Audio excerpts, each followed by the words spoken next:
একটা গল্প শুনেছিলাম, পাক হানাদার বাহিনী যখন বাংলাদেশে অ্যাটাক করত, ৭১ সালের ঘটনা বলতেছে, আমরা তো দেখি নাই, শুনছি আর কি। ৭১ যদি দেখতাম এতদিনে রাজাকার হয়ে যেতাম। আল্লাহ আমাদেরকে বাঁচাই দিয়েছে, আল্লাহর মেহেরবানি, ঠিক কিনা বলে?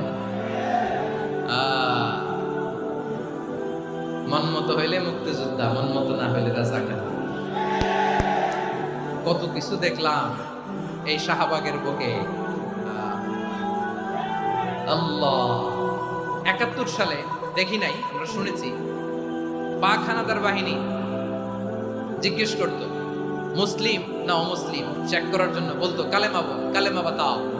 তো যারা কালেমা বলতে পারতো পাকিস্তানি বাহিনী নাকি ওদেরকে ছেড়ে দিত, শুনেছি। তো একজনকে, এক বাঙালিরে পেয়ে তার মাথার মধ্যে বন্দুকর নল ধরে বলতেছে কালেমা বল সালে, কালেমা বাতা, কালেমা বল। তো ভয়ের চোটে এই দোয়া পড়া শুরু করছে। ও পড়তেছে লা ইলাহা ইল্লা আনতা সুবহানাকা ইন্নী কুনতু মিনাজ জালিমিন। পাকিস্তানি বলে সালে ये तो मुसीबत का কালেমা है। বাঙালি কয় হাম তো ভি মুসিবত মে হ্যাঁ।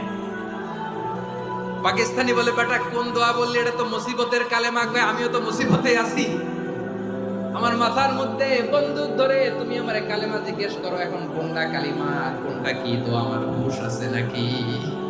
প্রিয় ভাইরা, আসলে এটা দুআউল মুসিবা, বিপদে পড়লে এই দোয়া পড়তে হয়।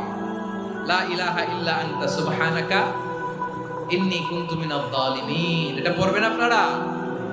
এই দোয়া পড়ে সাইয়েদনা ইউনূস আলাইহিস সালাম মাছের পেট থেকে রক্ষা পেয়েছিলেন। রক্ষা করেছিল কে?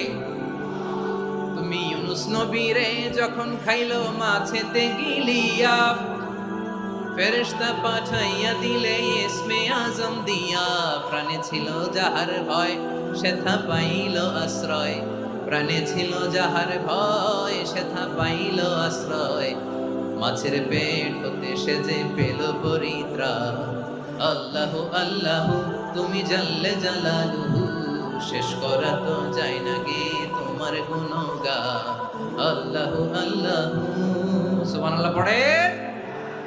লা ইলাহা ইল্লা আনতা সুবহানাকা ইন্নী কুনতু মিনাজ জালিমিন। বিশ্বনবী বললেন, দেয়ালে পিঠ থেকে গেলে, চোখে মুখে অন্ধকার, বাঁচার কোনো উপায় নাই, তখন এই দোয়াটা পড়তে হবে।